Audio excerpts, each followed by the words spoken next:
حضرت حسین رضی اللہ تعالیٰ عنہ کی شہادت کے بعد زینب رضی اللہ تعالیٰ عنہ نے خطبہ دیا۔ زینب نے کہا، اے کوفہ والو، اے مکارو خیانت کارو، اے بغیرت لوگو، خدا کرے تمہاری آنکھوں سے آنسوؤں کا سیلاب نہ رکے، تمہارے نالوں کا سلسلہ ختم نہ ہو۔ کیا تم میرے بھائی حسین کے لیے رو رہے ہو؟ رو کہ تم اس لائق ہو، ہنسو کم رو زیادہ، کہ تمہارے دامن پر ذلت کی گرد بیٹھ چکی ہے، یہ بدنامی کا داغ تمہارے دامن پر ہمیشہ رہے گا،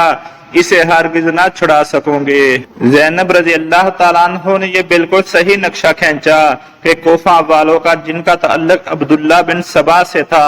اور جو منافقت کر کے عثمان رضی اللہ تعالیٰ عنہ، پھر علی اور اب حسین رضی اللہ تعالیٰ عنہ کو شہید کر گئے۔ زینب رضی اللہ تعالیٰ عنہ کی بد دعا کا آج بھی اثر دیکھا جا سکتا ہے۔ ہر طرف آپ کو آج بھی وہ لوگ حسین رضی اللہ تعالیٰ عنہ کی شہادت پر روتے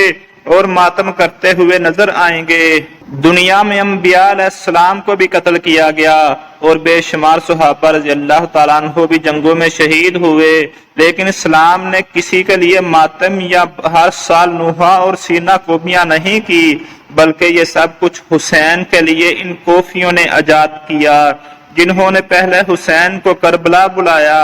پھر بے وفائی اور غداری کر کے ان کو شہید کیا، اور آخر میں اپنا جرم چھپانے کے لیے پہلے توابین بنے اور پھر بعد میں رونا پیٹنا ایجاد کیا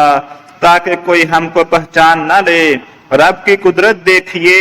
کہ زینب کی زبان مبارک سے ہی ان منافقوں کی نشاندہی ہو گئی، اور آج آپ پوری دنیا میں ان حسین کے قاتلوں کو بآسانی پہچان سکتے ہیں۔